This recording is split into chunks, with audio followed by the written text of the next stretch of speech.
আজকে একটা গোপন টিপস শেয়ার করব আপনাদের সাথে। আর এই গোপন টিপসটা দেখার জন্য অবশ্যই ভিডিওটি সম্পূর্ণ দেখতে হবে। আর যে এই টিপসটা ফলো করবেন তাদেরও এরকম ফুলকো ফুলকো সুন্দর সুন্দর নরম নরম পিঠা হবে হাতে। প্রথমে আমি এখানে শুকনো 2 কাপ চালের গুঁড়া নিয়েছি।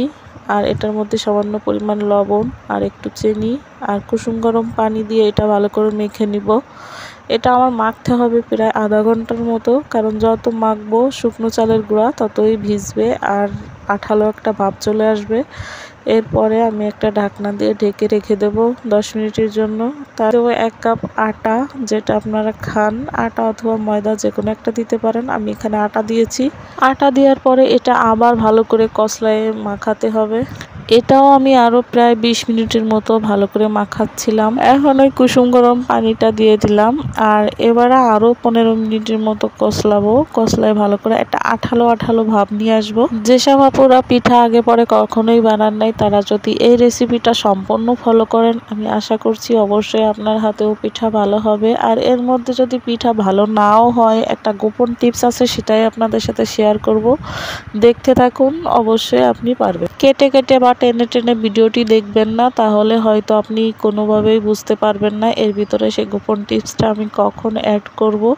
তো প্রথমে আমি নিয়েছি একটা কড়াই, আর কড়াইয়ের মধ্যে দিয়ে দিলাম তেল যখন গরম হয়ে আসবে এভাবে 1 চিমটি লবণ দিয়ে দিবেন তেলের মধ্যে, এতে করে পিঠা তলায় লেগে যায় না। তো দেখতেই পাচ্ছেন আমার বেটারটা কিরকম ঘন আর কিরকম পাতলা হয়েছে, দেখে অবশ্যই বুঝতে পারছেন। তো প্রথম পিঠাটা আমি দেওয়ার চেষ্টা করতেছি। দেখেন এত সুন্দর করে মাখানোর পরেও আমার পিঠাটা কিন্তু হয় নাই। আর এর জন্য আমার অন্য একটা টিপস ব্যবহার করতে হবে, যেটা আপনাদের সাথে শেয়ার করব।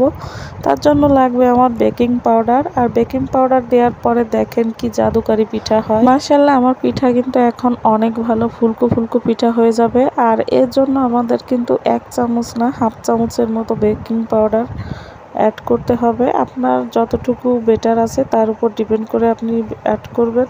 প্রথমে আপনি বেকিং পাউডার অ্যাড করতে যাবেন না, একবার হলেও ট্রাই করে দেখবেন আপনার পিঠা এমনিতেই ভালো হয় কিনা। তাই আমি চেষ্টা করেছিলাম প্রথমবার দিয়ে যে আসলে আমার পিঠাটা ভালো ফুলকো হয় কিনা। তো যখন হয়নি তারপরেই আমি বেকিং পাউডার অ্যাড করেছি, সেটা আপনারা তো দেখতেই পারলেন। তো একে একে আমি সবগুলো পিঠা বানাই নিচ্ছি। আর দেখেন সবগুলো পিঠাই মাশাআল্লাহ ফুলকো ফুলকো হচ্ছে। পিঠা বানাইতে গেলে শুধু ফুলকো ফুলকো হবে না, পিঠা নরম হলেও খেতে কিন্তু অনেক মজা লাগে। আর তার জন্য আপনাকে অবশ্যই আটা অ্যাড করতে হবে। শুধু চালের গুঁড়া দিয়ে পিঠা বানালে সেই পিঠা কখনোই নরম হয় না।